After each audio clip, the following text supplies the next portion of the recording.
Har doimgidek YouTube'da o'tirgan edim va Google'dan SMS keldi. Men u SMS'ni ko'rdim va buni sizlarga ham ko'rsatishim kerak edi. Shuning uchun skrinshot qilib olgan edim. Mana o'sha SMS va unda sen tayyormisan? Yangi o'yinga dedi. degan yozuv bor edi. Men uni saytga kirdim va u yerda zo'r mod haqida yozilgan. Men uni yuklab oldim va o'yinga kirdim. O'yinda o'yinang tugmasini bosdim va u yerda Use This degan olam bor edi va men unga kirdim va kirganimda kechasi spam bo'ldim va men uzoqdan bir qizil mashalani ko'rib qoldim va o'sha tomonga keta boshladim. U yer oddiy mashal emas, balkim xoch shakli bor edi va kali o'rmon.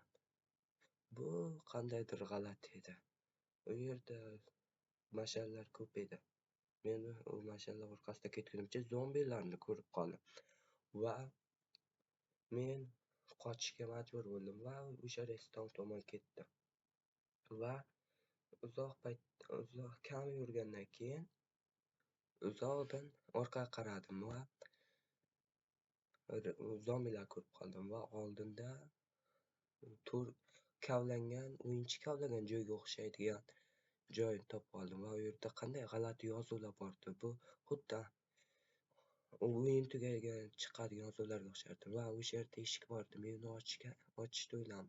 Orqamdan zombilar kelayotgan uni ochdim va u yerdan Herobrine chiqib keldi va u meni o'ldirishni boshladi va meni o'ldirdi ham. Meni o'yindan chiqaryapti. Men o'yindan chiqib ketdim va o'yinga kirsam, hamma fayllar o'chib ketgandi.